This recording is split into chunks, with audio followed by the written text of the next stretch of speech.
Looking all around at the people I see, everybody's living the dream. Starring in the show that we film on our phones, taking photos for pretend magazines. I don't want silver, don't want the bronze. I won't play party, I play the fines. Every time I see a shiny thing on a screen, I think, hey, maybe that could be me.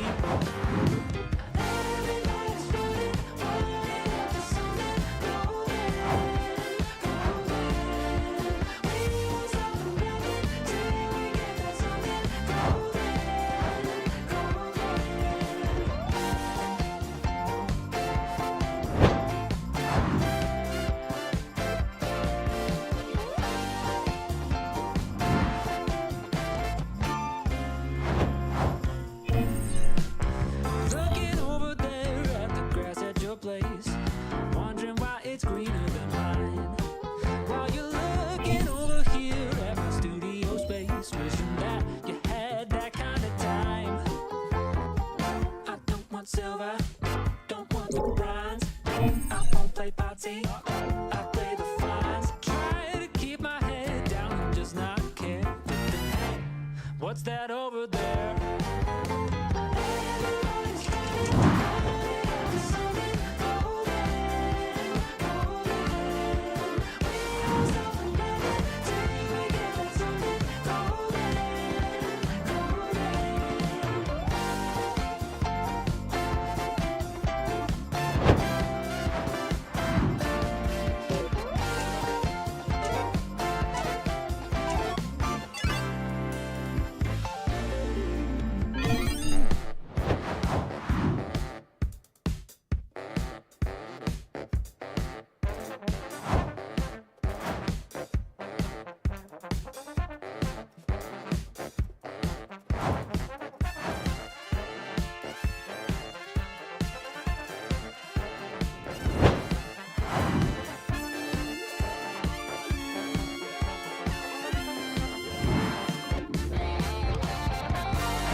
I'm sure you don't need to hear it. They used to tell you money should put up food. And ain't it funny how that changes its tune? A hindered bloom. Can I just take back time? 5 things that keep me satisfied. The burning feeling of a rocket firing in my mind.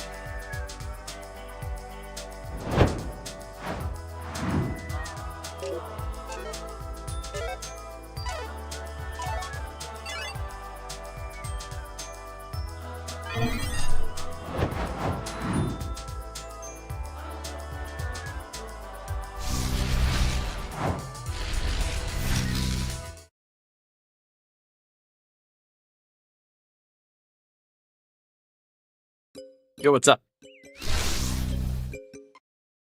So, yesterday I played a game called Home Safety Hotline for the first time, and I got through a good chunk of it, and I mean a good chunk of it. I may have gone back and looked up online some things just to see what I got wrong, what I got right. I have gravely miscalculated as to how much further I have in the game, unfortunately. So I am going to still finish up this game today, but considering how much there's left, there might not be enough to justify it by itself. So I might have this be a bonus double stream where I play one game and then I switch over to one of my whatever games. In this case, it would be MapleStory, because I might as well take out some bosses and I might see if I can do some practice with a harder boss with some people.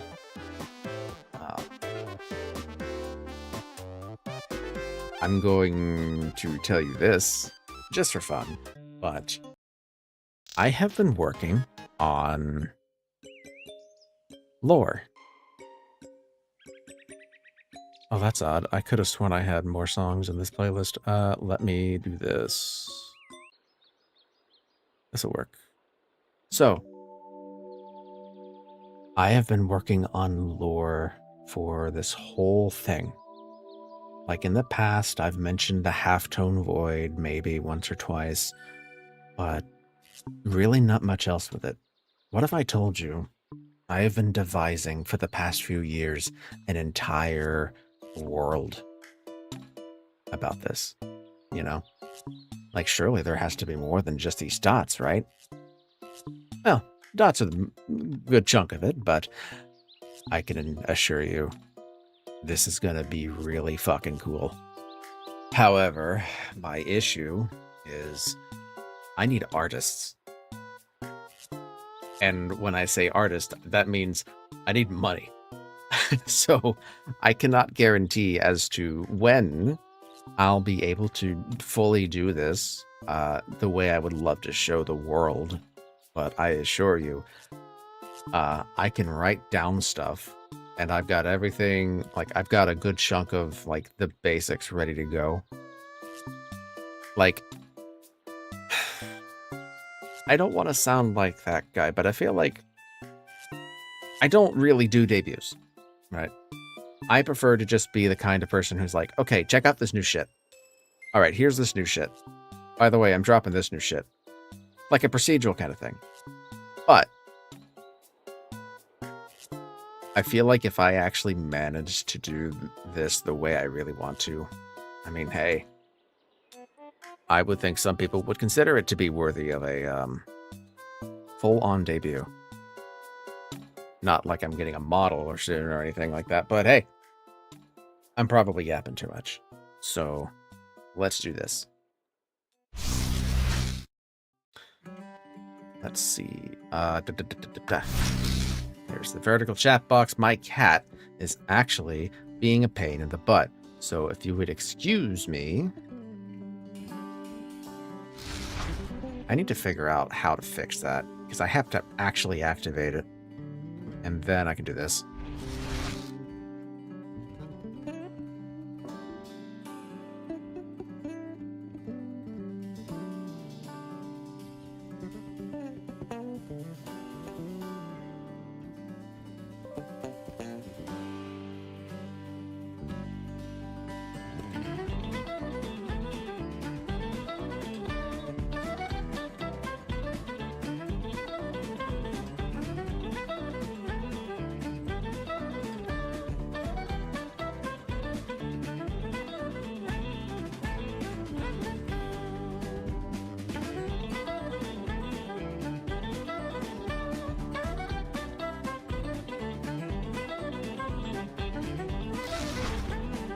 Okay, sorry about that. Okay, let's start the game up. That'll be a good start.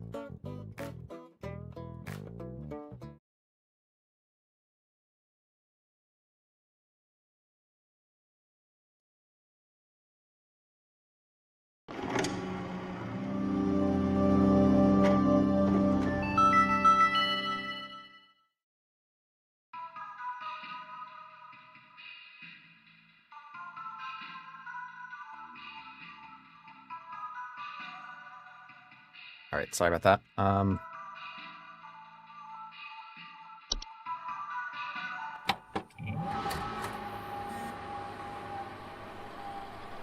So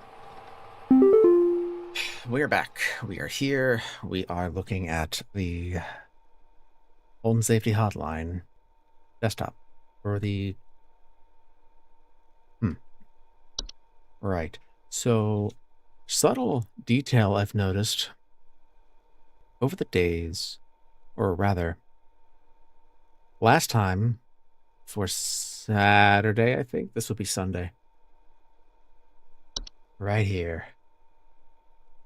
There was a guy here. And then now there's a hole. But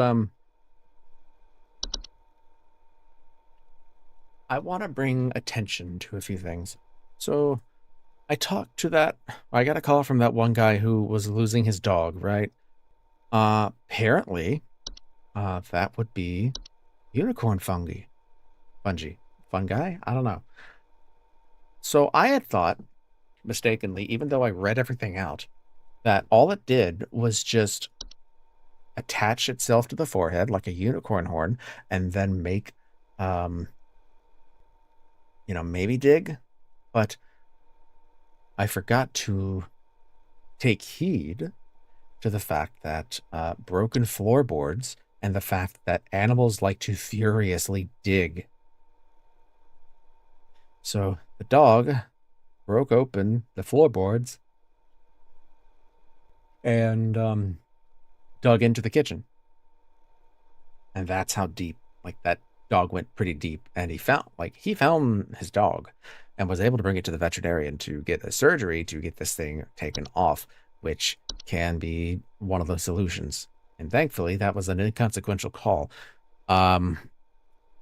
One call that really shook me, and I'm pretty sure everybody that played this game got shook, was May. May called me asking where her son could have gone because he was concerned about bees and wasps and such, and he suddenly disappeared at night. So she checked the closet, the messy closet. So I had thought it was night wisp because I figure, okay, it is at night. Probably a wisp at the window would have, lured him out, and then they took him. That's not too much of a stretch to think. However, the one thing to remember, not this, the false artifact. The false artifact makes buzzing sounds that could usually be only heard by very young human children or small animals, like the 8-year-old Jeremy. So what had happened was Jeremy was concerned about the gentle buzzing sounds in his room, and because of his mother's inability to hear the buzzing, Jeremy got sucked into the false artifact, and unfortunately, as this is one of the most brutal, unforgiving entries in the entire game, Jeremy was going to be gone, regardless if I told May about the false artifact or if I didn't at all. In this case, I told her it was the wrong one, and I got that call with that agonizing crying and screaming, which honestly, I think that might be the most soul-shaking voice acting I've heard in a video game in a very, very long time. But to be completely brutal and start this off with a bang, Jeremy was screwed from the get-go. In fact, the HSH recommends if a family member, a loved one, or a pet is sucked into one of these false artifacts, you would have to get a memory wisp just to remove the memories of that thing or that person to speed up the grieving process. There is no way to actually take action and take those things out of false artifacts, which is fucked, to be completely honest. So, it's funny though. They threw a curveball. Um, there was that one guy that was saying, my kids are itchy when they're going to bed and all that stuff, and I was thinking like, okay, well, it's fuck, what did I say? Dreamweaver? No, it was actually just bed bugs. Just straight up bed bugs. The developers were throwing everybody a curveball because at that point everything was some kind of supernatural, superstitious monster or thing. But no, just bed bugs,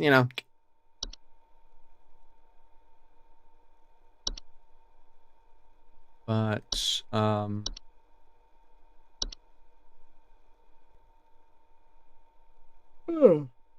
pardon me. I think of all the most, of all the entries, I think the most interesting has to be the whistling fungi. Because, honestly, you got this stuff that sounds like it's just like an organ being played by elves or some shit. And then you hear this.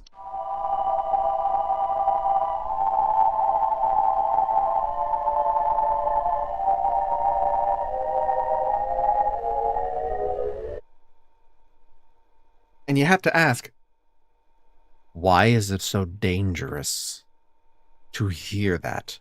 What happens when they harmonize? You have to evacuate your home immediately upon hearing this.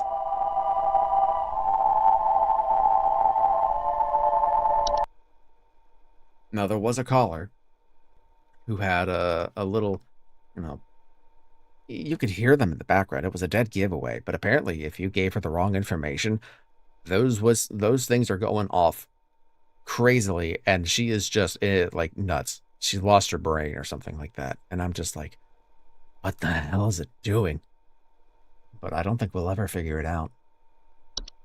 Anyway, oh, right. Before I completely forget, I learned that I've been mispronouncing this the whole time. It's actually Spriggan instead of Spriggan. Because apparently this is very Celtic coded. And now that I think about it, a lot of the things that I've been seeing would kind of fit with that whole Celtic theming, especially with the fact that the home safety hotline has a Celtic kind of symbol. I should have realized that from the get-go. I figured something was up with this design, with all the, the shape of the insignia and everything, but I didn't think about it. So, one day left, and we're gonna have to see what happens on the last day. Because, as a reminder, congratulations. We are happy to report that we are most pleased with your labors and are currently making all the necessary preparations for your impending dissension, assuming you pass the trial. The soil is fertile. Keep up the great work, and thanks for working through the weekend.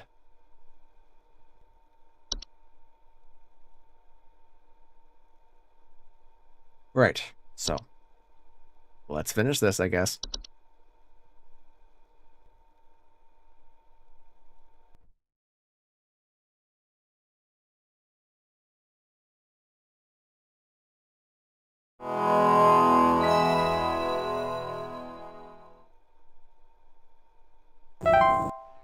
Welcome, employee. To begin, clock below.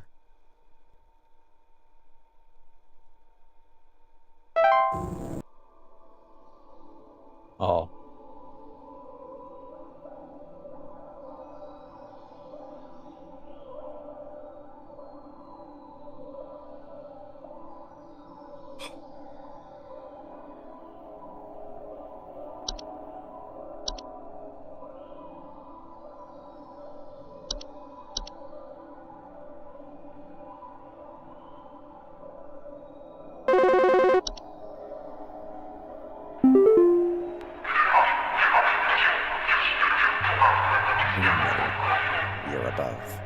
We have the followers.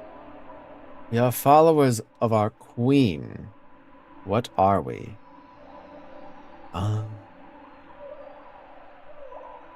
I see. It's a quiz. Okay, we are many, we are above. We are followers of our queen. What are we? We are Please hold. ants.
Please hold.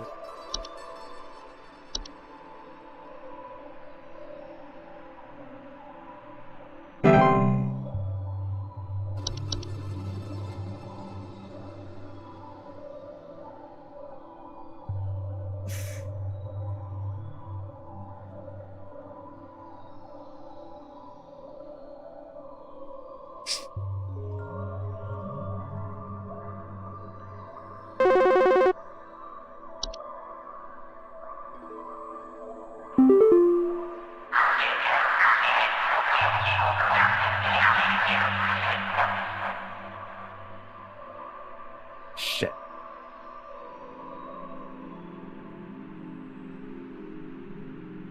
I am the beggar. I am encroacher of the dry.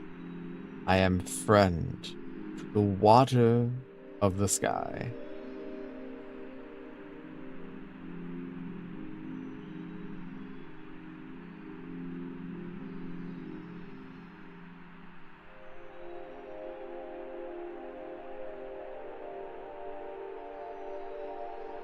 I don't know. It sounds like Please hold.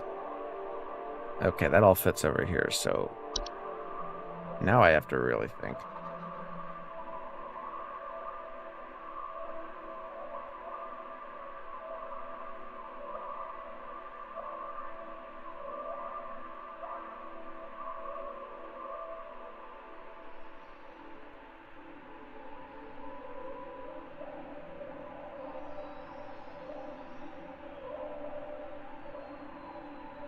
I'm wondering if it might be the seedling.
Rat. Please hold.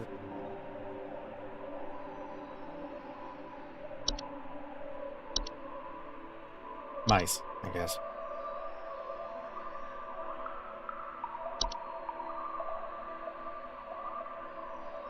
I mean, what else is a harbinger of death and pestilence?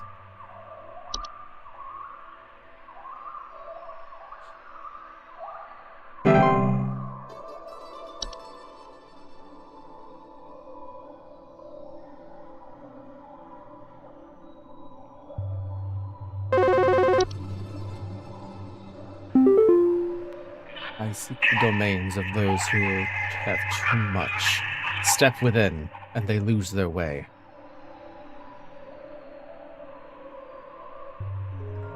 Ooh.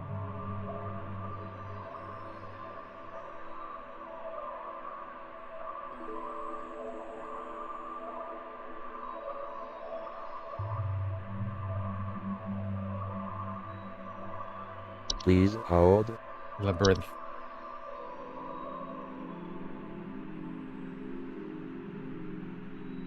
I can remember what that closet labyrinth, I think. Yeah. The domains of those who have too much are too wealthy. Step within and they lose their way because they lose their way.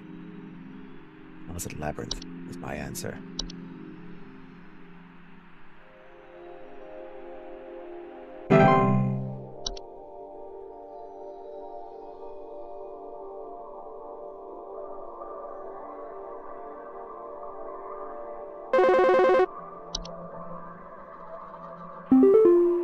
We are companions of the gardens.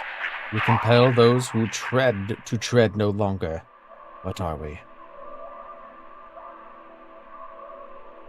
Spridgens.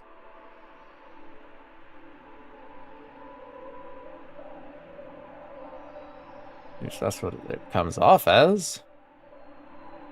I mean, travel gnomes also sound like that because they make gardens, but nah, it has to be a Spridgen. You compel them to tread no longer by making a tree come out of their head.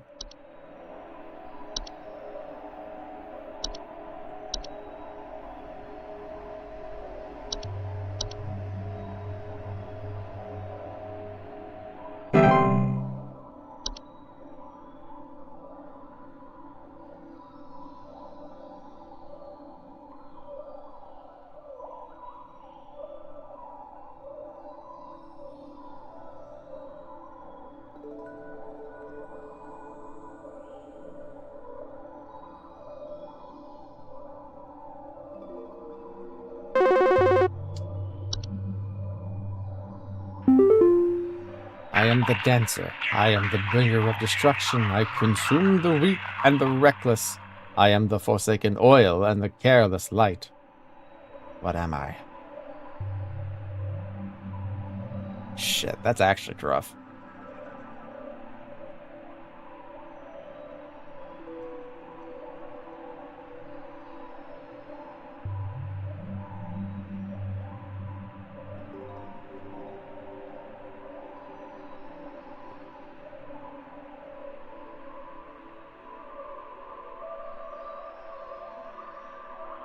Please hold.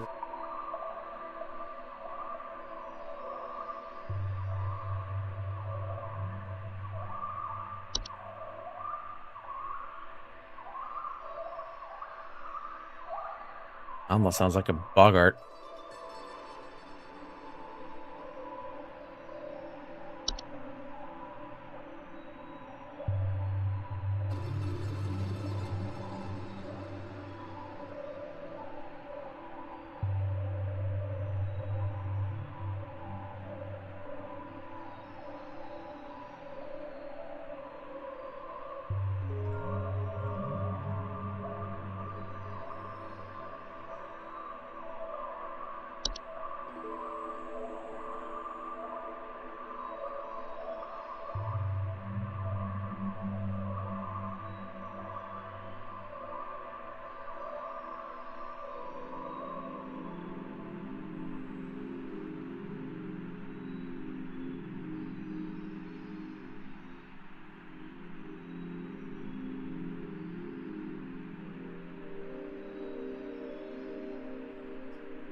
I have no...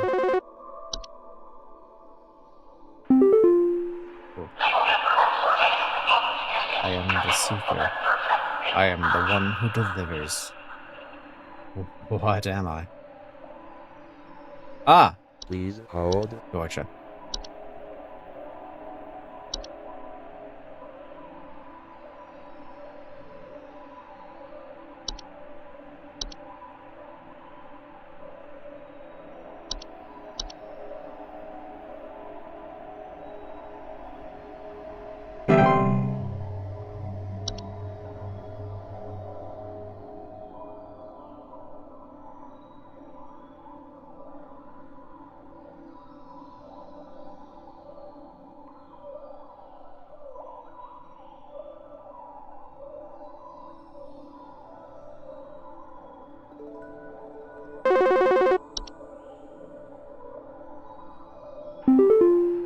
Hello, employee. Supervisor Carol here. We've been watching you for some time, and I must say that we have been rather disappointed in your performance here. Many of our callers' lives have been altered for the worse thanks to your negligent answers. Your failure to treat your work here with the gravity it deserves has unfortunately forced us to make a very difficult choice in regards to your continued employment at HSH. Effective immediately, your employment here has been terminated. We wish you the best in your future endeavors.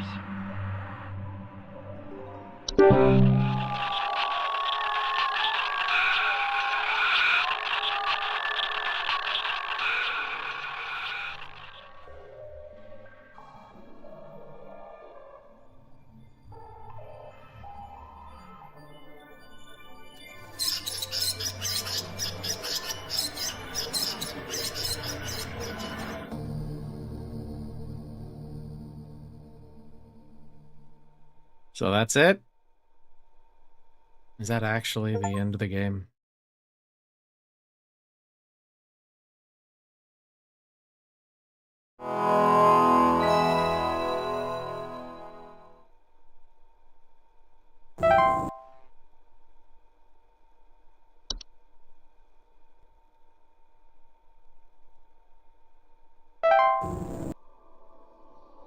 So that's the fail?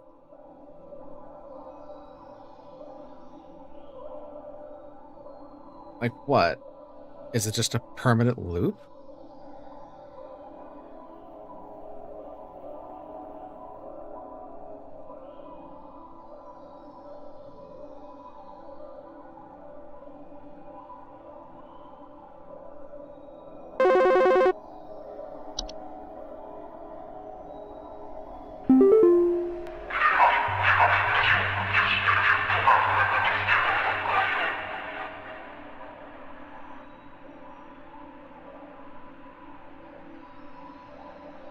Please hold.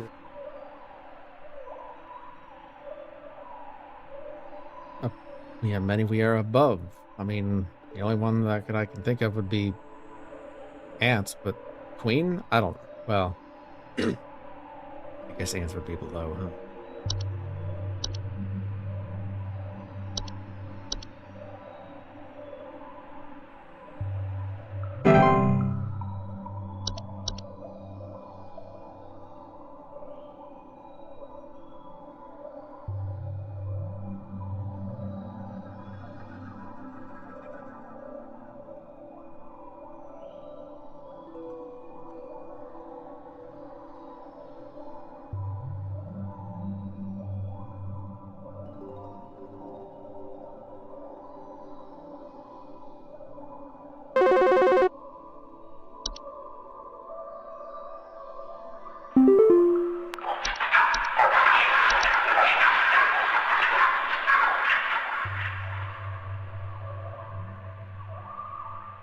Please hold.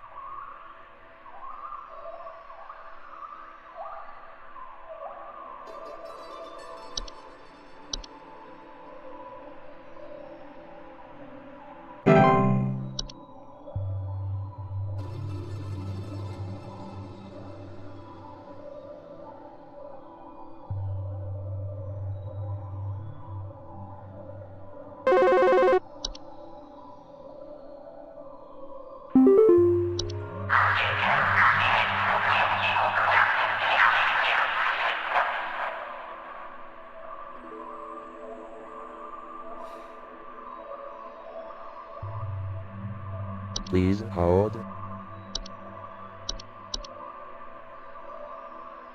Alright, second guess.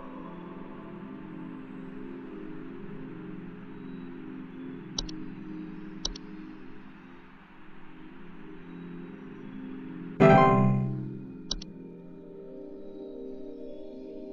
feel like maybe I should have done this last night. Nah.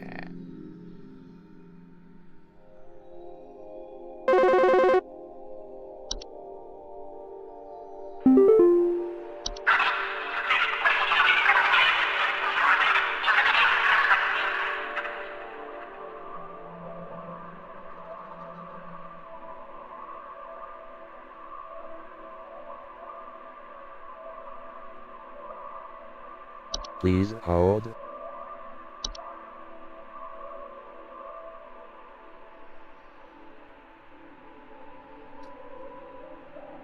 I mean, I guess if it ain't nice.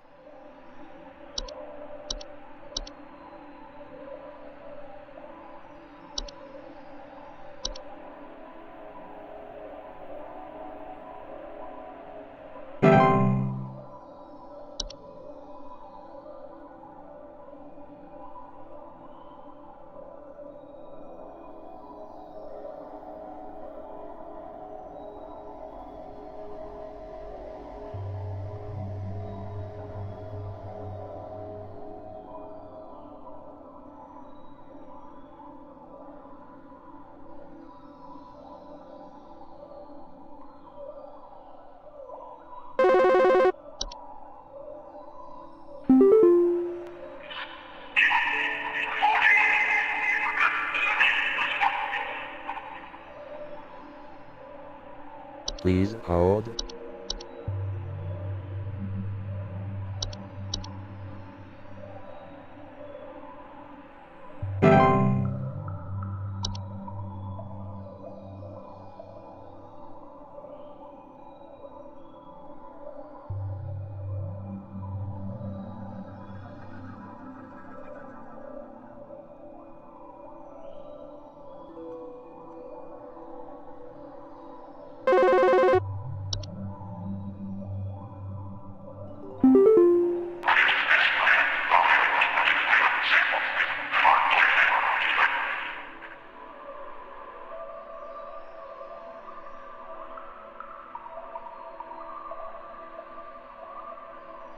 Well, it wasn't seedlings in that one.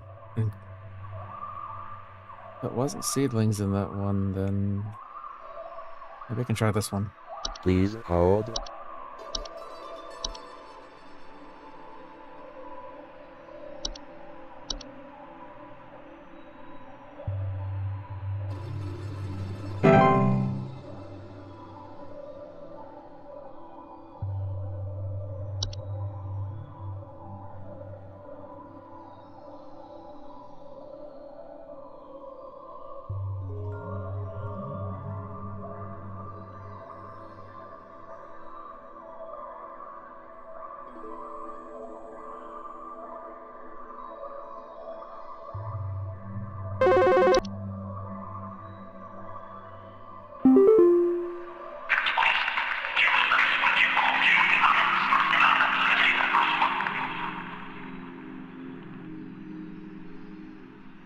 Oil and light.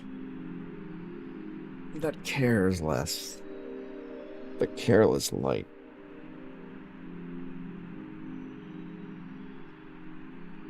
The careless light that brings destruction, consumes the weak. It dances. The dancing careless light. Okay. Please hold.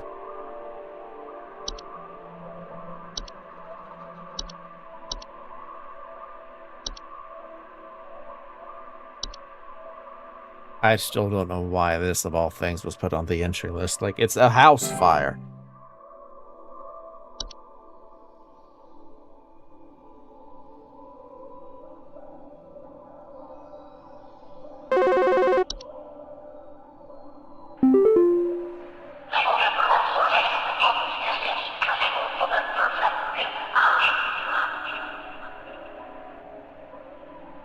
Please hold.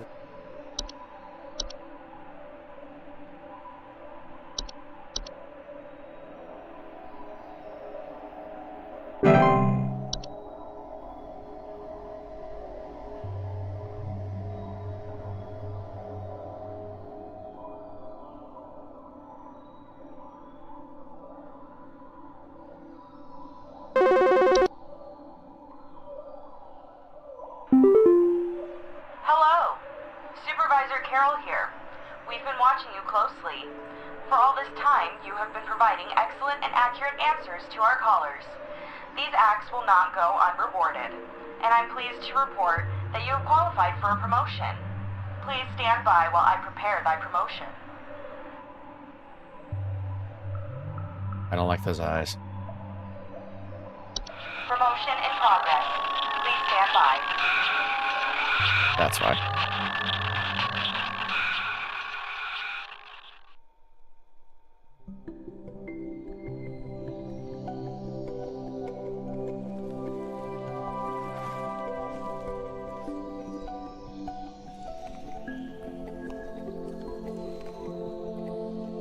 Please, be not afraid.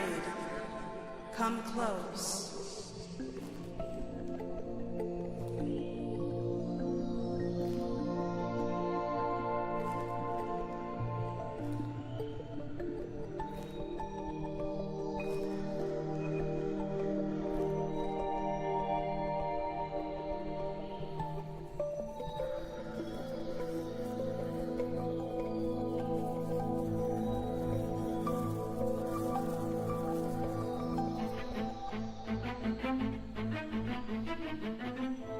Congratulations!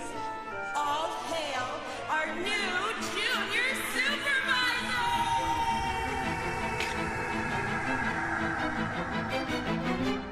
Regine, promotionen in secula contractus regine, promotionen. Regine, promotionen in secula contractus regine, promotionen. Regine, operire, haeder nunca utente, mahamel desiderio, moamemus dime amus. Regine, operire, haeder nunca utente, mahamel desiderio, moamemus dime amus. Regine, promotionen in secula contractus regine.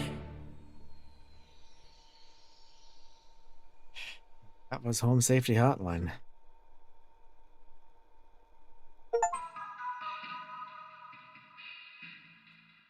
Now, I wonder what happens if I do this.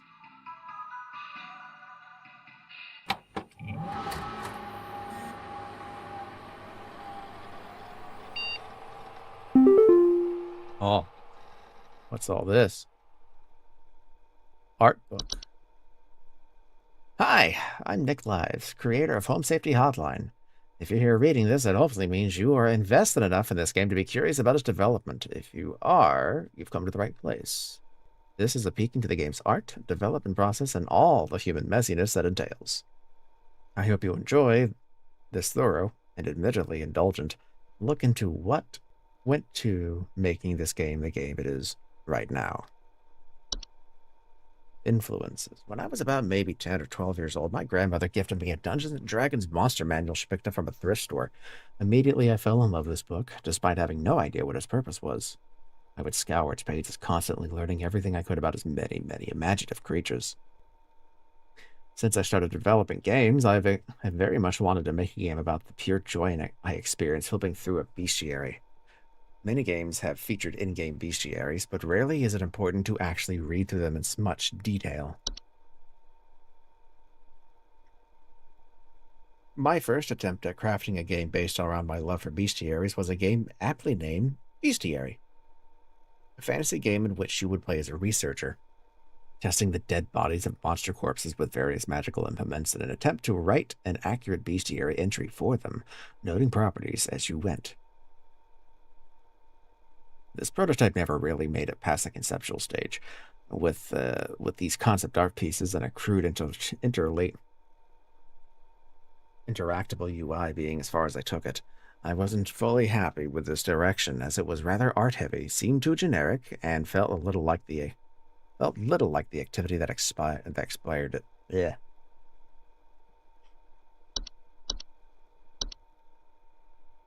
Skip ahead a while, my wife and I both getting jobs as actors at the local fantasy theme park called Evermore Park, in which she played a playful fairy and I voiced and puppeteered this big monster called the Fae King. The park gave a lot of improvisational freedom to its actors, and my wife and I both had wound up really stretching some creative muscles while we were there. Every day we would be crafting up stories on the spot for guests and improvising scenes with other actors. Eventually, many of the actors quit or were let go, but the park left a substantial creative void within many of the people who worked there, myself included.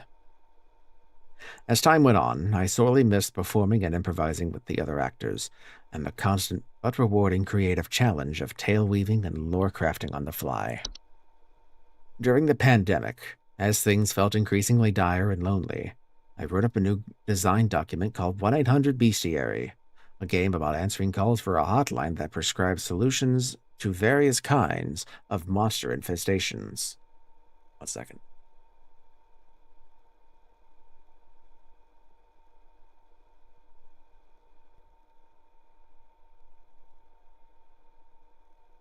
The hope was, with the collar angle, I'd be able to wrangle a bunch of actor friends into this fun and quick project, and maybe we'd all get a chance to recreate some of that creative spark. And I'd finally get to scratch my childhood bestiary itch. Alas, other priorities came up with other projects as I was developing, so 1-800-Bestiary remained on the back burner for another 3 years. Let's see. Pardon.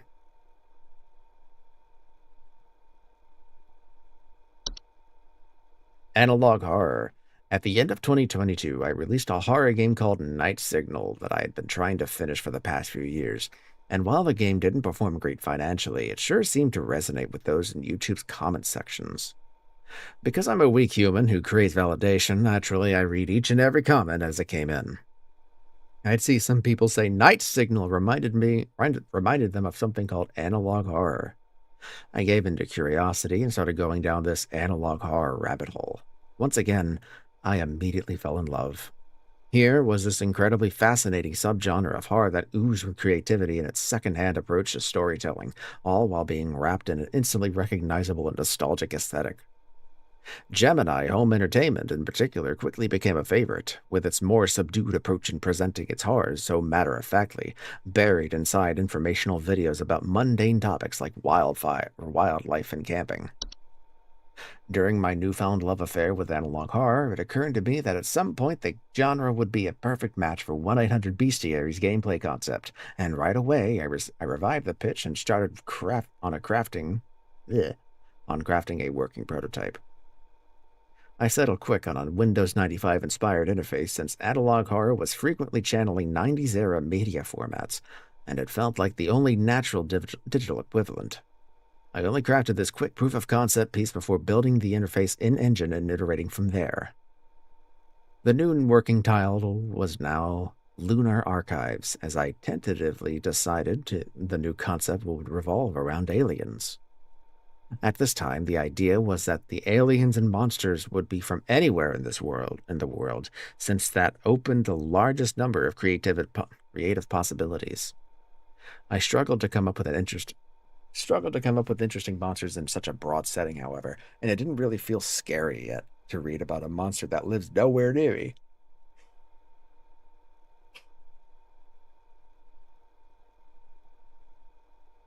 Grinch. Duplicator, space rat, water collector, mine worm, ballast predator, cheese goblin, corn goblin, spread cheese. Okay.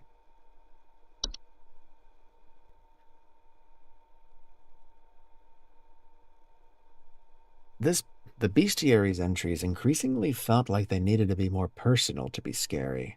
So I decided the monsters should all be the things that live inside your house.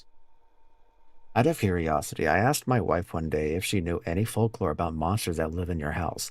The answer was goblins. Oh, hell yes. Now we're talking. I excitedly grabbed one of my sketchbooks so I could doodle up some weird gobos in the new, more fitting title idea.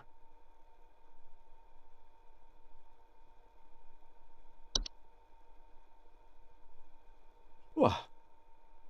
As soon as I started reading up on house goblin folklore, I instantly felt like a kid again, and monster ideas just started flowing out. The first monster design I did was the first Hob photo. I dove right into Photoshop and started painting my interpretation of a little goblin onto a photograph of a living room, Trevor Henderson style. I gave him little troll doll style tufts and maybe some simple slits for eyes, trying to evoke a Guillermo del Toro-esque spirit of grounded, scary, but whimsical.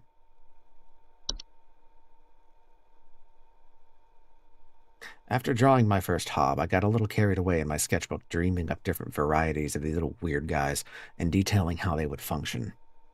Different hair and false faces would denote different species and bring them closer in line with the big-nosed goblin designs everyone's familiar with. Let's see. False faces. Sometimes we'll go fake nose and smile as a defense or a cuddle mechanism.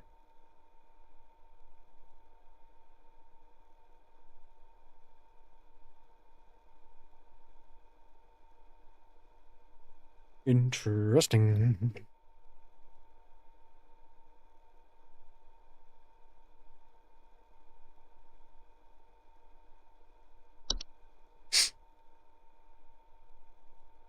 Gnome.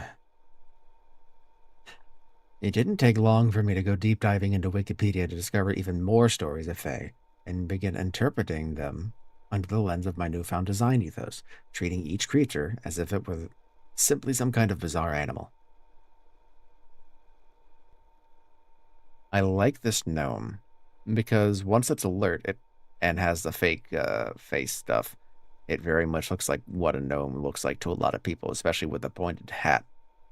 But an actual gnome just looking like this with an oblong head? Yeah.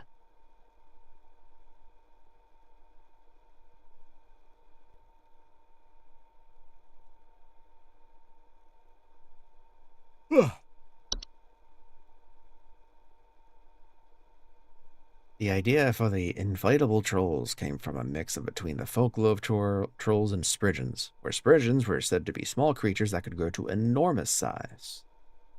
When I read this, it made me think of pufferfish, and I laughed as I tried to picture what such a creature would look like when deflated. I gave this ability to the trolls because folklore usually portrayed them as too big to enter people's homes, and spriggans felt like they had plenty distinctive qualities already. Why am I getting attacks? Okay. 1 second, please.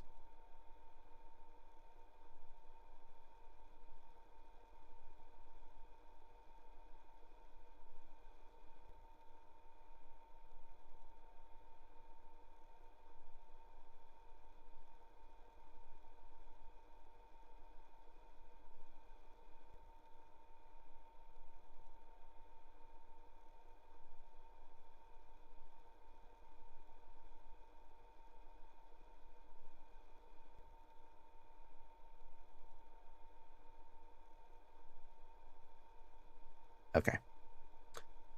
So, singing shrooms. Harmless mushrooms that grow from walls and floor tasting. If they start to sing, evacuate.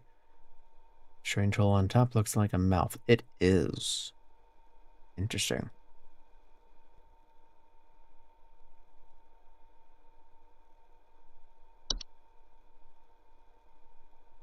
Ah, the leprechaun. When drawing monsters, frequently I would find myself having to paint the entire monster in order to get certain poses to feel accurate, before erasing parts of them later to hide behind some furniture or blurring them to oblivion. And then, of course, they would be crushed into tiny pixels in the end anyway. Less is more, after all, but I still had to draw the more to get there.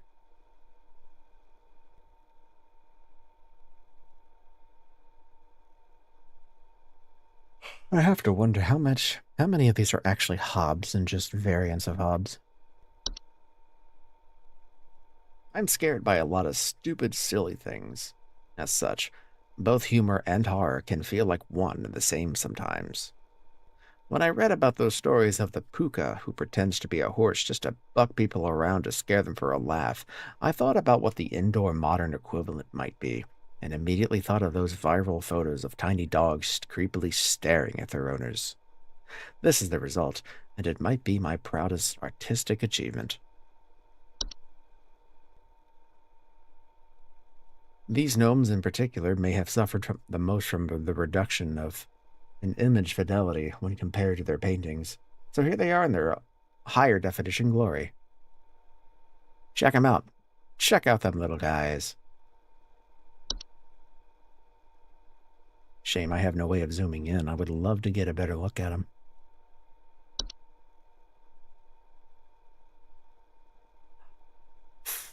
Man, I've been trying to figure out where the Spridgen was. The Spridgen, by far, may be the hardest creature to spot. All throughout development, I've asked playtesters to try and find the Spridgen. No one has found the Spridgen. I could consider this a failure on my part as a designer, but instead I left it as is in the final product. Make of this what you will.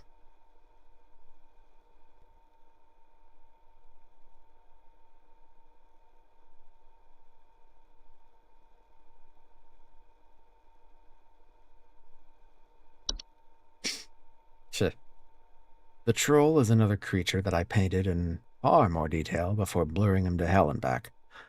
So here he is in all his wrinkly, deflated glory, for your viewing pleasure. You know, for a while, I legit thought that this area was like a big, mouth full of teeth, like a big grin of some sort. But I guess I'm wrong. Boggart. The Boggart is maybe the most traditionally spooky creature I've designed for HSH, with its uncanny human-like face and long, slender figure. After reading into Boggart lore and finding out they are some sort of the forefathers of our modern-day boogeyman, it only seemed fitting to make the Boggart, or the Boggart, more traditionally ghoulish.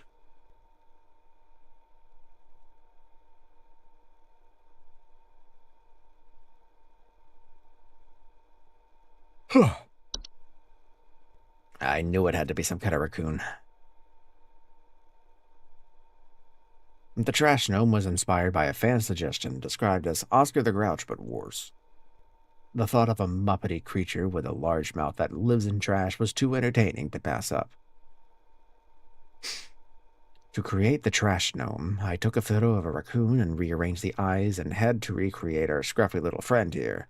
This is once again another creature where I created more than what would be seen in the end result.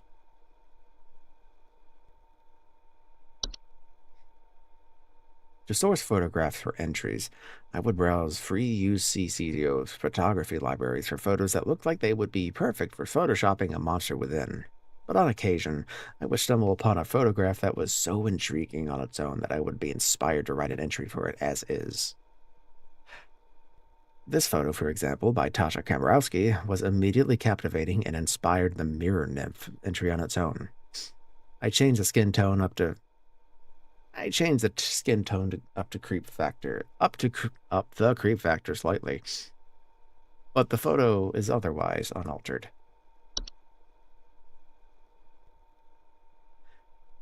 Making people question ordinary objects in their home is both quite funny and quite creepy, and that's something these fan-suggested entries, Soap Sprite and Laundry Gnome, exhibit pretty well.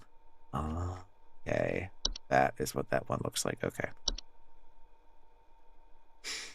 The design for sprites was intended to be a mix between mosquitoes and more traditional fairy designs. In general, I am frightened by most flying insects, and so I wanted the idea of having a little fairy in your home to give people like me the shivers.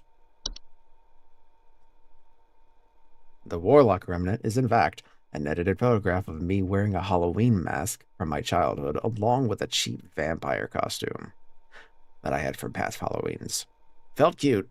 Might delete later.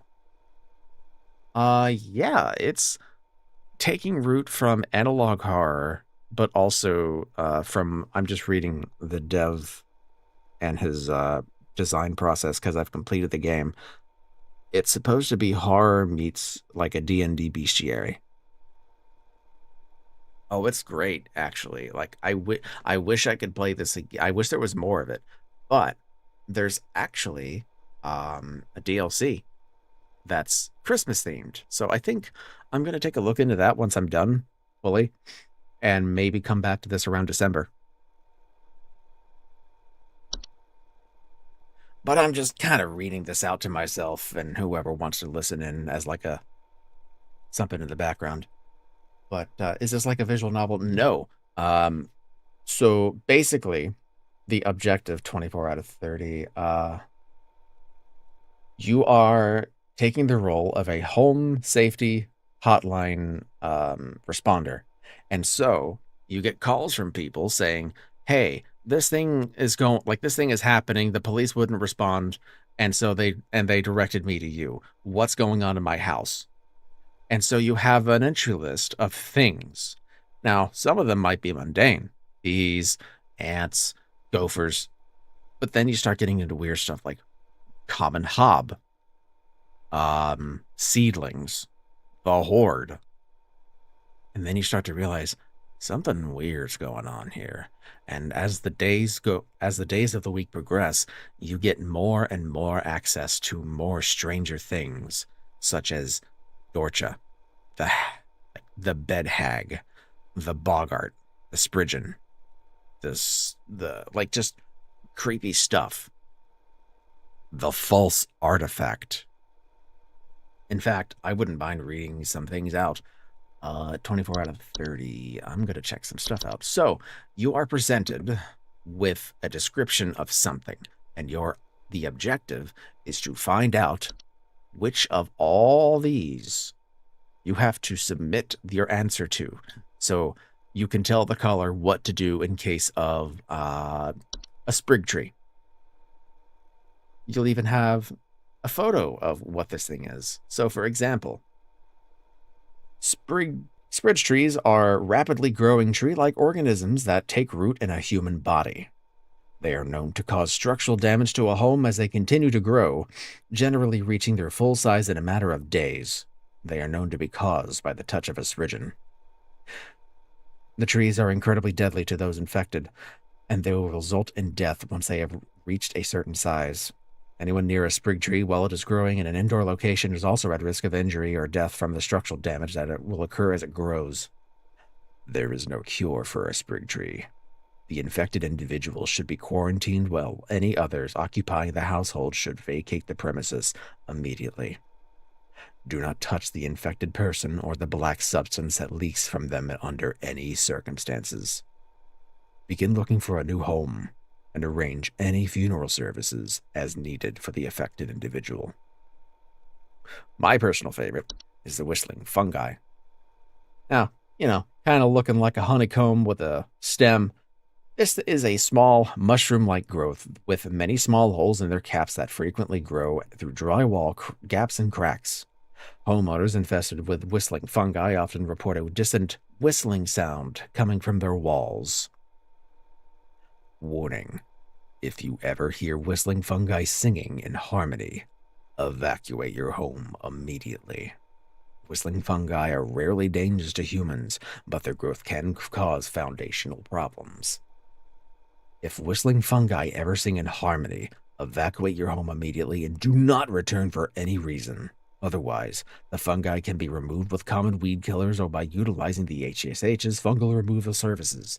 To prevent a fungi infestation, ensure that there are no open cracks in your home. Yeah, something like that.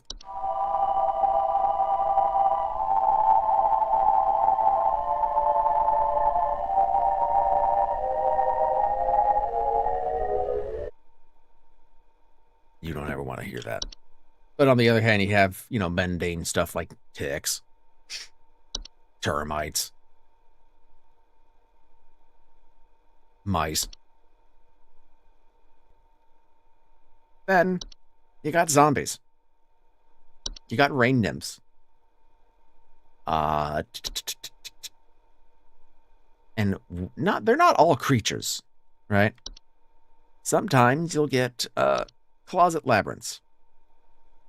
For example, they are the large, twisting networks of tunnels that have known to occasionally appear inside the closets or wardrobes of wealthy homeowners or left behind in homes once owned by the wealthy. Homeowners with closet labyrinths will often report missing clothes or the sound of distant cries coming from their closet. Closet labyrinths are incredibly easy to get lost in by design and can prove especially hazardous to homeowners carrying valuable items such as gold, precious silk, or rare spices on their person, which kind of sticks out to me as a weird thing to say, especially in a fake 1996.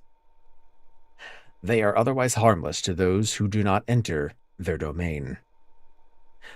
If a closet labyrinth is discovered, it is advised to lock or blockade the entrance to prevent accidental entry and diminish the lure of a labyrinth's sudden or hidden riches. If it is absolutely vital that it be removed from a home, it is advised to utilize the labyrinth removal team, which begs the question, what does that even look like? Or, desk hobs.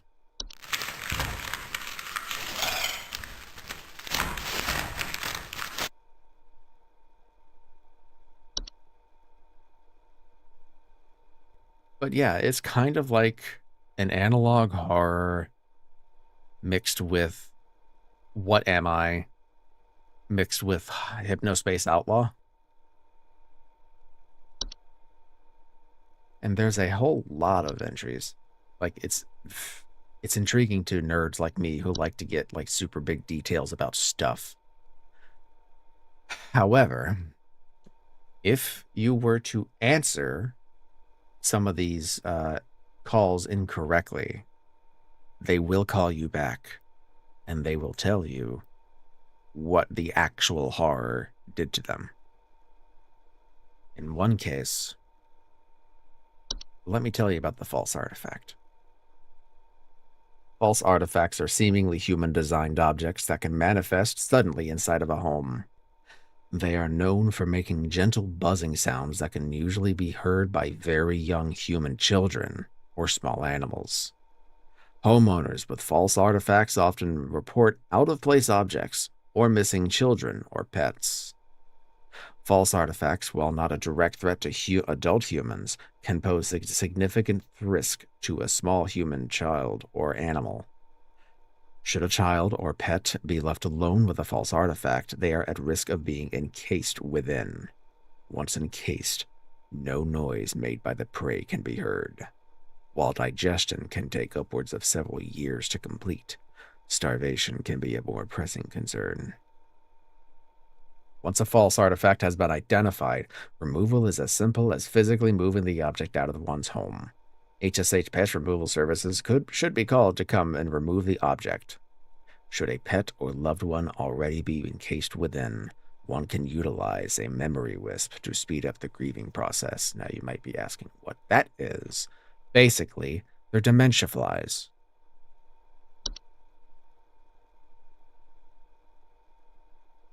They're invisible and odorless household wisps that are known for removing memories from the home and its homeowners. Homeowners infected with memory wisp will often report missing pictures, photo albums, and the ability to remember the faces of loved ones. Memory wisps are not a danger to the physical health of humans. However, their ability to affect human memory can sometimes lead to household accidents or reckless activity. Memory wisps will move out of the house on their own once they have stolen away the inhabitants' memories. There is no need for further action.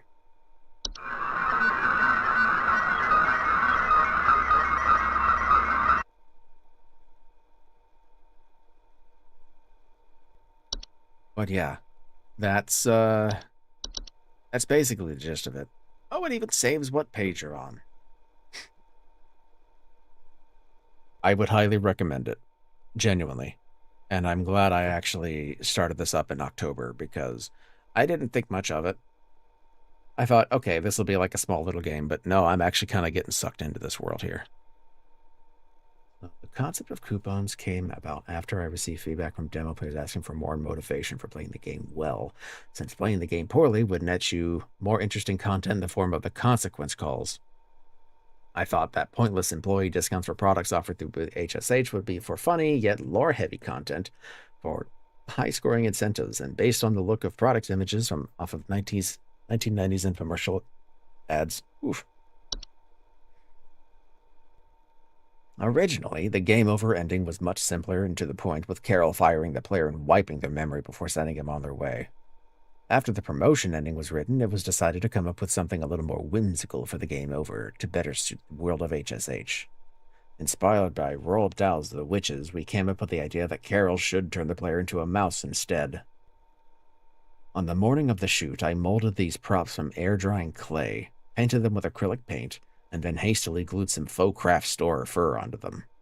David then held these in front of a camera while I filmed the ending on my living room floor. Ooh.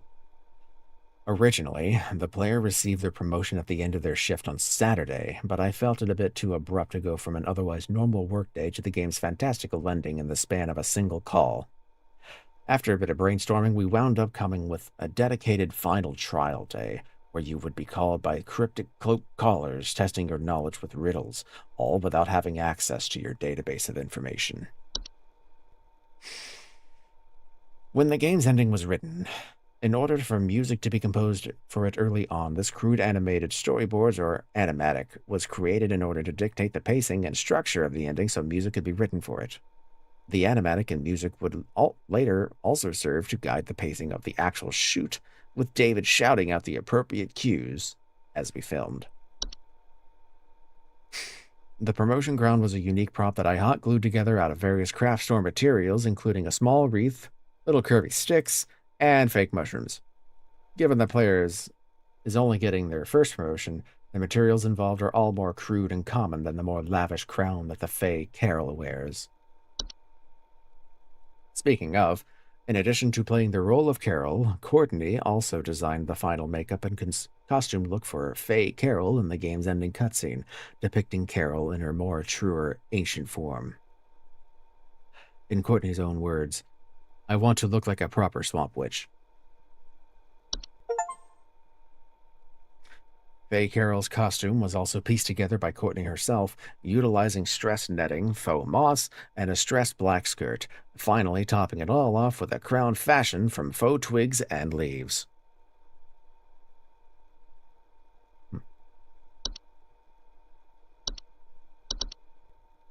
Now, weekly report.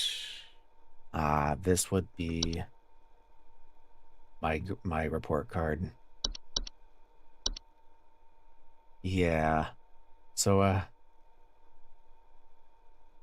got a few wrong here and there, maybe a bit more on this one. But I think for the most part I was pretty accurate.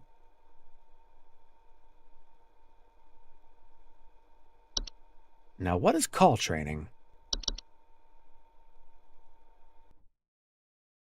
Call trainer instructions. Improve your phone's operator's speed and accuracy with call trainer. Help as many callers as you can. If you fail 3 calls, you lose. Oh, it's kind of like endless. Maybe? Multiply your score with combos by getting correct answers in a row. Okay. Alright, I guess I can show you a bit of gameplay. Maybe. I don't know if it'll have, like, the actual callers themselves. Damn. I am in trouble. Okay. So, normally, it wouldn't be, Please hold. Oh, I see. Right. So, I guess they just generated a whole bunch of situations, but they couldn't get, like, actual people to take pictures and voice them out. But that would be what happens in the actual game. So, I can't make out what it looks like. It's almost invisible. It flutters around very fast. And has already broken several bottles. So that tells me it's a wine wisp, or wine sprite. So let's see.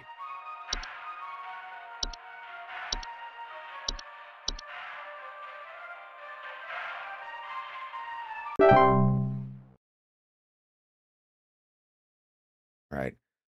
Because these little buggers try to steal all your wine. Next. I am in trouble. Let's see. Can you help me? I can't eat. There's growths, flakes, and dusty powder all over my kitchen counter. I must get this resolved as soon as possible. Please hold. Completely honest, I don't know what that would be. The first thing I can think of, would be the Fae Feast. But here's the thing. Sometimes they won't let you have your information. You can't take the test with the book right next to you sometimes, as it were. So I'm going to guess that this is Fae Feast. Maybe.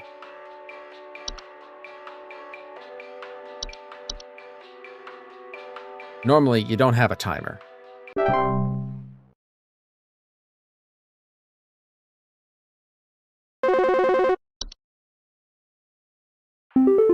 I need Help advice. me. I think someone got into our cellar. The passage down is covered in some kind of thick, slimy substance, and I nearly broke my neck.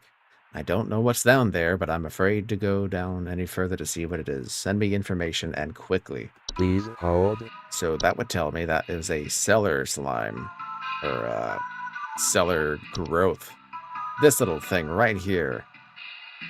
It commonly reports a slimy residue, the sound of dripping and stretching, and strange glows coming from their cellar. You don't want to have that.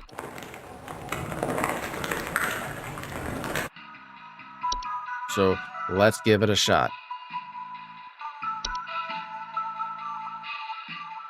Cellar growth.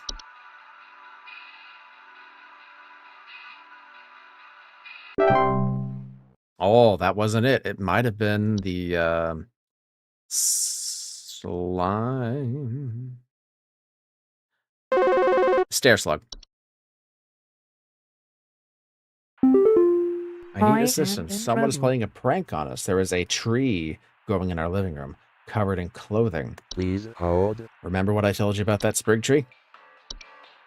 That was a someone. That was... There's not too much writing in these, it seems like. It's just like the basics.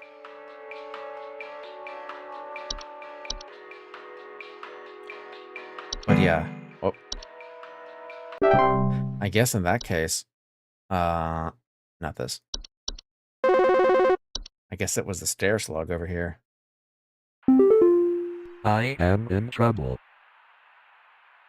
Right. My child is sick. We recently started eating healthier, and now they say their back hurts. Please hold. So that tells me it's actually a false beet, which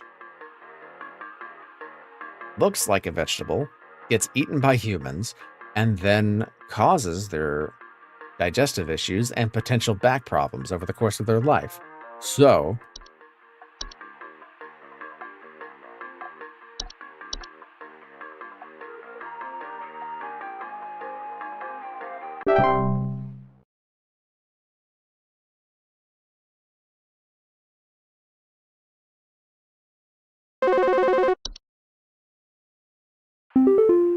Help me. I was told to call this number. Can you help me? There's horrible sights and smells everywhere. I can't escape it. It's everywhere. It's all consuming. I need to know what to do. Please hold. That sounds like the horde to me. Now, if I can find it, that'd be great. Let me... There it is. The Horde is an invisible, odorless consciousness that is known to collect and store large quantities of common household refuse. Well, it sounds like it, but it sounds like it isn't. There's sights and smells everywhere. You can't escape it. It's everywhere and all-consuming.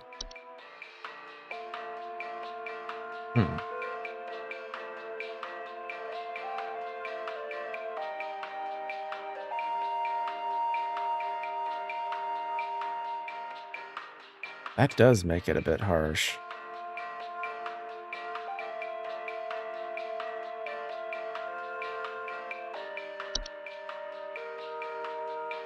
You know, I'm actually gonna have to say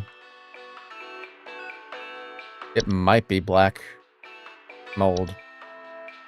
My old fallback. Probably going to be wrong, though.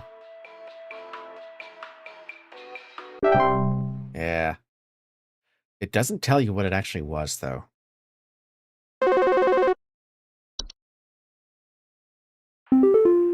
Help me. The washer was making this awful rattling noise, and now it's leaking all over the floor. Please hold. I know what that is. It is a laundry gnome. Because they take refuge in your laundry machine. And then they just break the machines. So, and it's great because actually a lot of these entries aren't used by the callers. So this would be a good chance to actually utilize some of the ones that you don't put in the actual main game. I am in trouble. Now, let's see. Our bathroom walls are falling apart. The wall near the bathtub has begun forming large, distinct cracks along the bottom. Tell me what I can do as soon as possible. Please hold.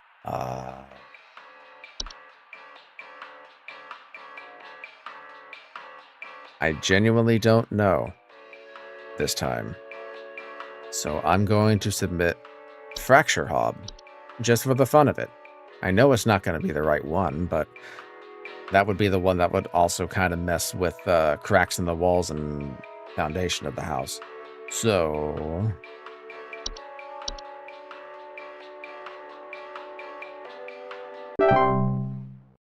oh wow, that was actually it.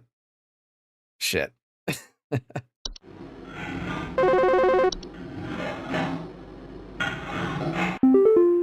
Help me.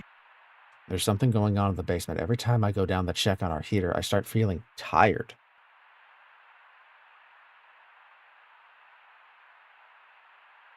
Please hold. Tired? Maybe it's autumn vines. No, but it's growing over a house.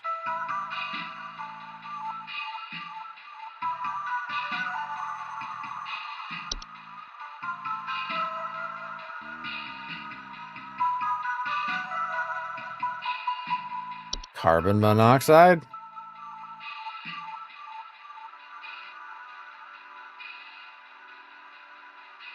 Yeah, every time I go down to check on our heater, feeling tired, so it is therefore carbon monoxide. My reminder to get your carbon monoxide alarms checked, I guess. Why is there an audio sample for this?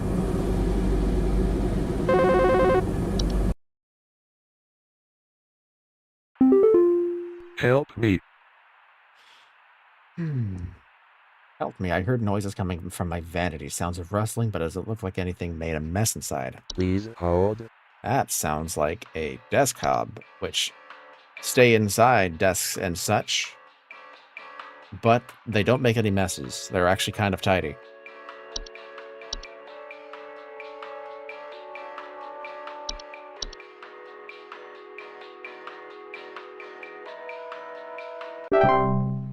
There you go.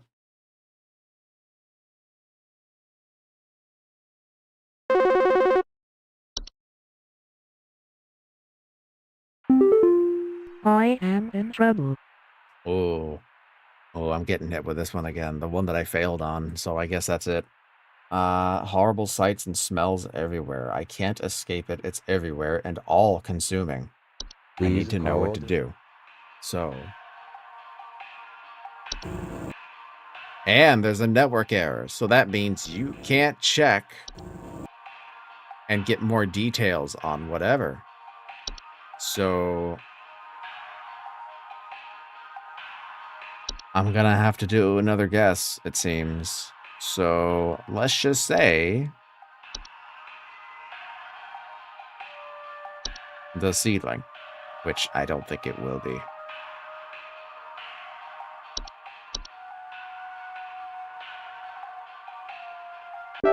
Yeah, okay.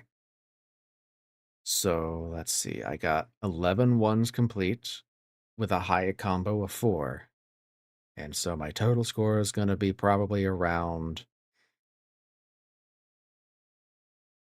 I was thinking it would be in the 300s, but okay.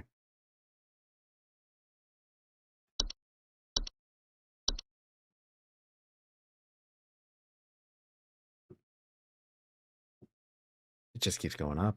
Okay, 800.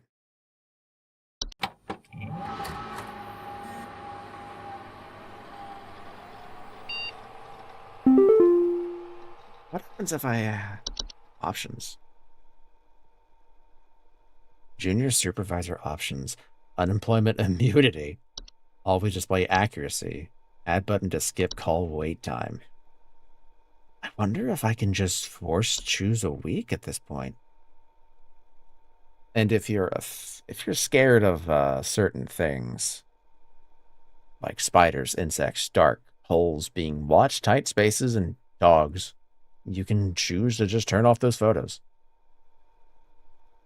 I wonder if I can just like, oh, don't, no.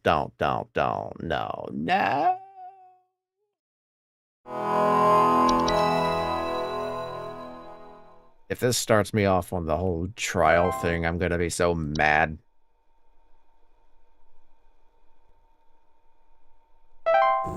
I'm so mad. So, like, what happens if I reset progress?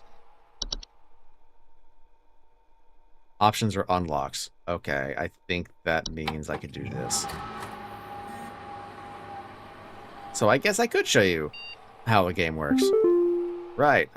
Why is this updated?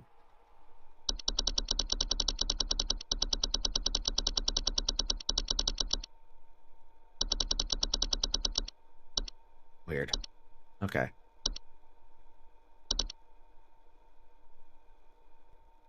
You know, I didn't think I would be playing this for that long tonight, but here we are. Guess I don't need to play the other game. Hazards such as house fires, flooding, black mold, metamorphosis. Don't become a statistic. Call the Home Safely Hotline and keep your family safe.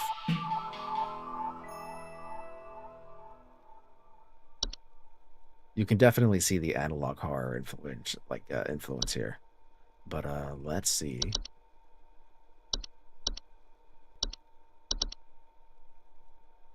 I can do this.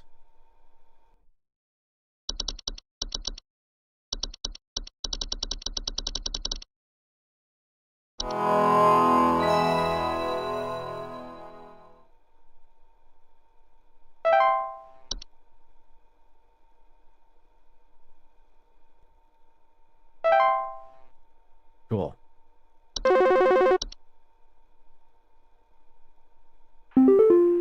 Welcome to Home Safety. Don't care. John here. My wife insisted I call this number. It sounds like she thinks we might have some kind of infestation. My wife keeps telling me about specks of dirt or something in the kitchen. Just looks like coffee to me. I don't know. You tell me, I guess. So, specks of dirt or something in the kitchen. Please hold. Now, as I said at the start, you get, like, mundane things. Bed bugs, bees, black mold, carpenter ants, cockroaches, gophers, flies, spiders, and all that kind of stuff. So, based on what I'm hearing, I would say that's probably cockroaches. I keep forgetting I have to do this and not that. Pointing at things on the screen like you can see my hand. And so normally you would have to wait for a random amount of time for the next caller to get to you. But since I'm a junior supervisor, because I'm so good at my job, I can actually just force it. Hi, I'm so sorry. My name is Grace, and it's probably nothing, but I thought I'd call just in case.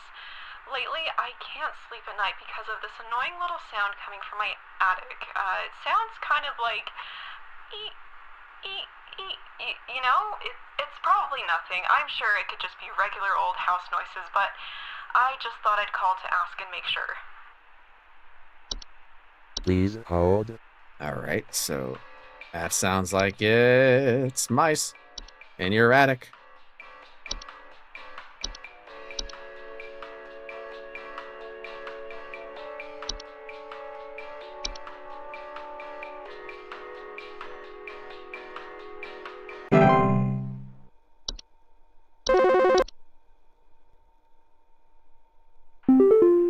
Hank here. Last week I called your guys about some crap in my yard. I was told wasn't anything to worry about. Well, guess what? There's more piles of crap in my yard. I'm talking huge piles of brown out there. You better not tell me it's nothing again, because I know I've seen something moving out there. Tell me what it is so I can take care of it once and for all. Please hold. Big piles of crap in your yard? Sounds like a mole problem to me. But in this case, if you didn't know, you'd be able to look at the description, the danger, and the solution.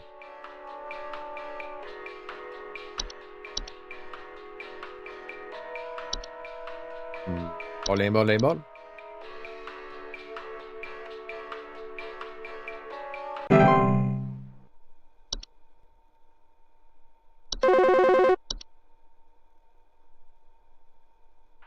And then there's this guy. Quick segment here. Just calling to inform you that your refrigerator's been running wild over here for the past 45 Running wild. minutes. Running wild. Better head on Running over and wild. catch it, big fella. So that's the prank caller. Funny thing though is that guy's an actual prank caller on the internet. Like, no joke.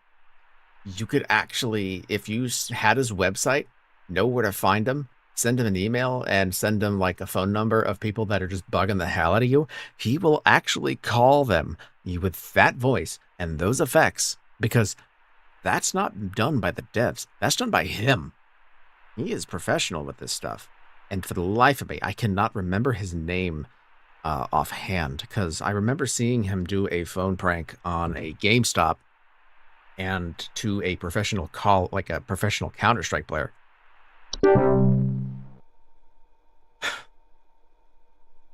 But yeah.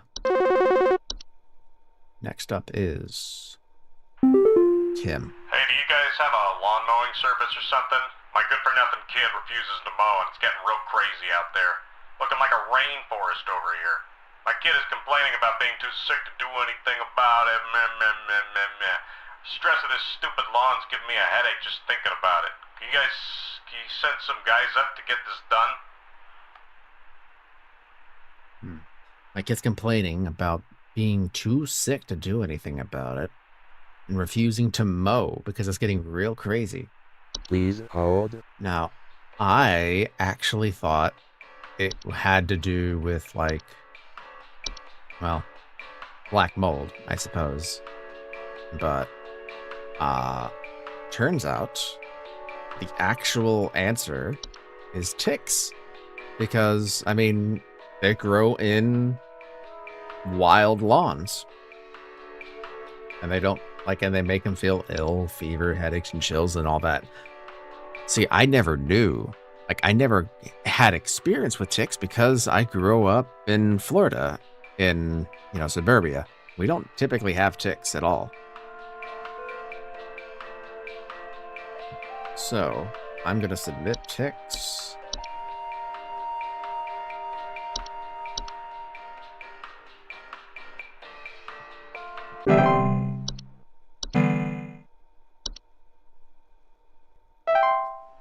Now, I suppose I will show you an example of one.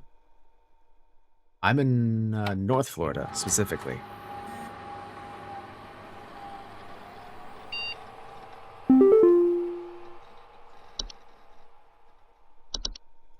And you'll check your mailbox every day, and then you'll get something like this, like Mike 3. You don't know me, but I used to have your job. You are in danger. Quit today before it's too late. You don't know enough. It's not too late to quit freely. Trust me. And you're like, who the hell's this guy? What's up with this dude? Your high accuracy rating has earned you today's daily coupon. Helps you keep those bugs where they belong outside. Just one spray keeps insects at bay. Using a state-of-the-art chemical makeup, insects are repelled by a pet-safe scent and will immediately seek the fresh air of the outdoors faster than you can shake a fly swatter at. To receive your discount, simply type in the following code on your online checkout, Buzz Off. Interesting shape. Why is this here? Why is there a notification thing? I gotta know. Whatever. Next one. Tuesday. This is as far as I'll go with a second playthrough. I just wanted to show you... A bit loud. Just wanted to show you some fail conditions.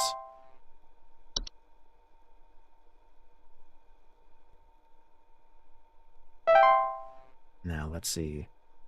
So it's his second day. And Carol's gonna call me. Hello, it's Carol again, your supervisor. I'm calling to let you know that you have been granted access to additional household hazard information. So, information like house fires, frozen pipes.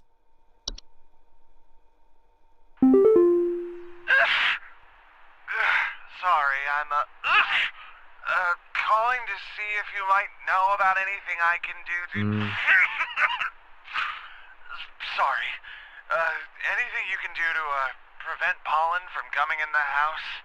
I think there's something seriously wrong with my ventilation or something, because I cannot stop sneezing. In the past, I haven't had problems so long as I've stayed inside, but I think something is getting in.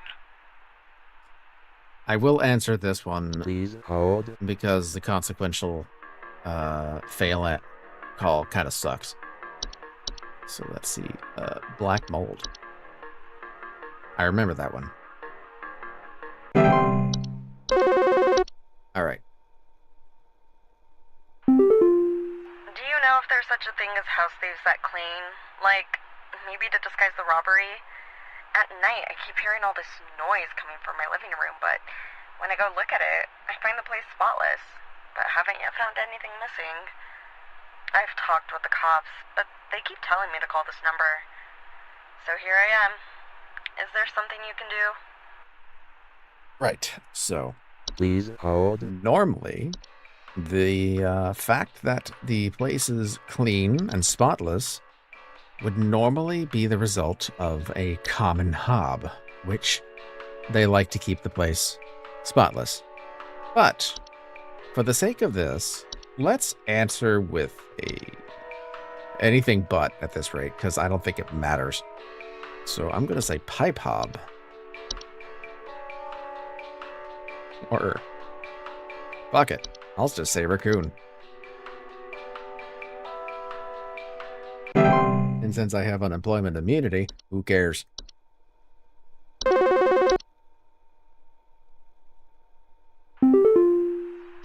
employee. Supervisor Carol here. We've received complaints that some of the answers that you have been providing have been Interesting. inaccurate. I urge you to think more carefully on the answers you provide before we are forced to terminate. You've been warned.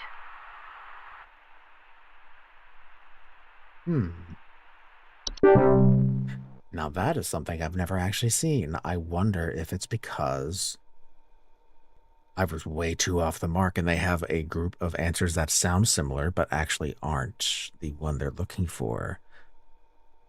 Interesting. I would have never seen that. Yo,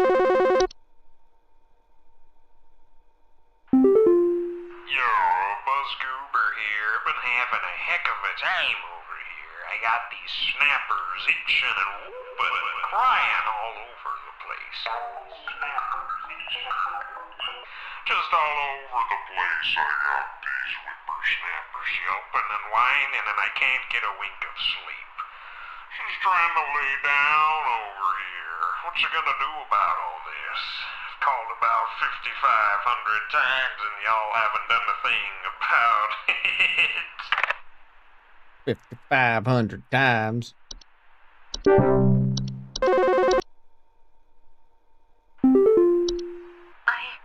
I don't know what's going on inside my house. I hear something crawling in the walls. I think I found teeth marks on my bedposts.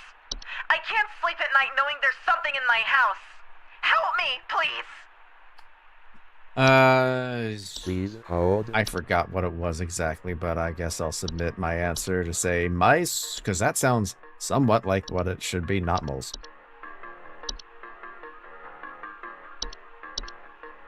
Let's see what happens.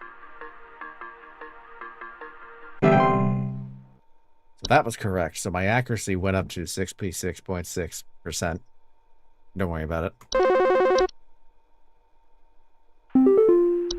Yeah, hey, I'm calling about a noise I've been hearing in my house lately. Sounds like scratching or something. It's real quiet. So definitely some kind of pest in my walls. I've sent out all kinds of traps, but I thought one worked for a while. Then I started hearing it again this week. I thankfully haven't seen any. Please hold. Gotcha. Well, in that case, you have a good night as well. Sorry that I wasn't able to show you what I was trying to show you, but it's whatever. And on that note, it has been 1 hour, 43 minutes. That's actually about as long as an average stream of mine. Oh, yeah. Oh.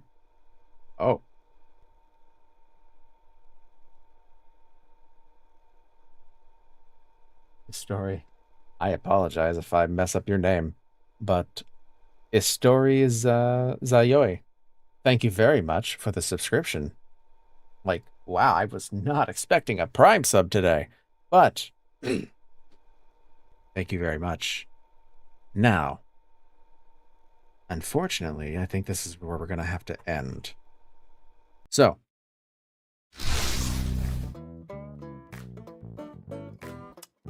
today was pretty fun. I got to finish up the game, and I think in December, hopefully, if things aren't too crazy, I'll be able to come back and visit the Seasonal Worker DLC, which has another campaign, I believe, with more little creatures to worry about, a little holiday season kind of theming. I'm definitely not done with this game, for sure.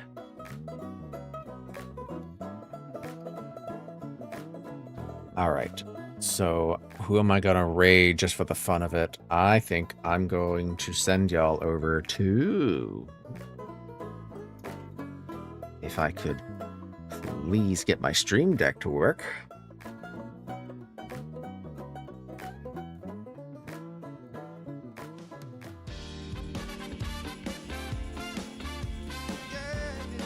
I had someone in mind, but I guess they're off now, which is kind of a problem, because it's like, oh god, who do I raid?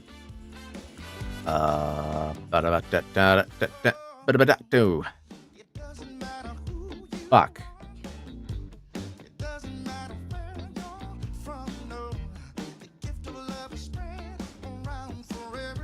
Wait, I got an idea. It's gonna be stupid.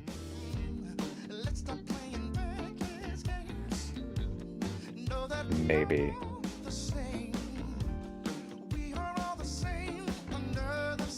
I really hate, despite the fact that I have ad block supposedly on my Firefox, it doesn't actually like fucking... It doesn't block ads nowadays, and I really want to figure out why.